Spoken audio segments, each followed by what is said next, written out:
गहरे जंगल के बीच एक छोटे से बौद्ध मठ में एक वृद्ध भिक्षुक अचिंत्य रहते थे। उनकी साधना और ज्ञान दूर दूर तक प्रसिद्ध थे। एक दिन एक युवा व्यक्ति आनंद उनके पास आया। उसका चेहरा चिंता से भरा हुआ था।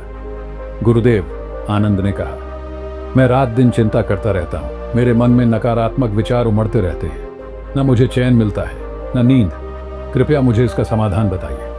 अचिंत्य ने मुस्कुराते हुए उसे मठ के बगीचे में ले जाकर एक पेड़ के नीचे बिठाया और बोले, आनंद, मैं तुम्हें एक कहानी सुनाता हूँ। शायद इससे तुम्हें अपनी समस्या का उत्तर मिले।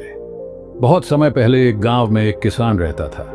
वह अपनी फसल के खराब होने, मौसम के बदलने और रण के बोझ के बारे में हमेशा चिंता करता रहता था।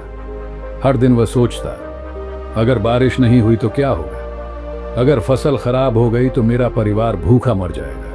उसकी चिंता उसे अंदर से खोखला करती जा रही थी। एक दिन वह एक साधु के पास गया और अपनी परेशानी बताई। साधु ने उसे एक पत्थर देते हुए कहा, यह पत्थर तुम्हारी चिंता को दूर कर देगा, लेकिन शर्त यह है कि इसे हर बार अपने हाथ में लेने से पहले यह सोचो कि तुम्हारी कौन सी चिंता इसे हल कर सकती है। किसान बहुत खुश हुआ। वह हर बार पत्थर को हाथ में लेने से पहले अपनी चिंताओं को गिनता और सोचता कि क्या यह पत्थर उसका कोई समाधान कर सकता है। धीरे धीरे उसे एहसास हुआ कि उसकी ज्यादातर चिंताएं केवल उसके मन की कल्पनाएं थीं। समय के साथ उसने अपनी समस्याओं को स्वीकार करना और समाधान ढूंढना शुरू कर दिया। कुछ महीनों बाद वह फिर साधु के पास गया और कहा, गुरुदेव, यह पत्थर तो जादुई है। मेरी सारी चिंताएं गायब हो गईं। साधु मुस्कुराए और बोले, यह पत्थर साधारण है। जादू तुम्हारे विचारों में था। तुमने चिंता करना छोड़ा और समाधान पर ध्यान दिया। यही जीवन का मंत्र है। कहानी सुनाने के बाद अचिंत्य ने आनंद से कहा, आनंद, चिंता किसी समस्या को हल नहीं करती। यह केवल तुम्हारे मन को भ्रमित करती है। समस्या पर ध्यान दो, उसे स्वीकार करो और समाधान की ओर कदम बढ़ाओ।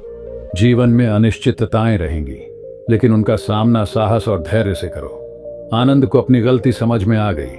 उसने अचिंत्य को प्रणाम किया और निश्चय किया कि वह अब से अपनी चिंताओं को समझदारी से हल करेगा।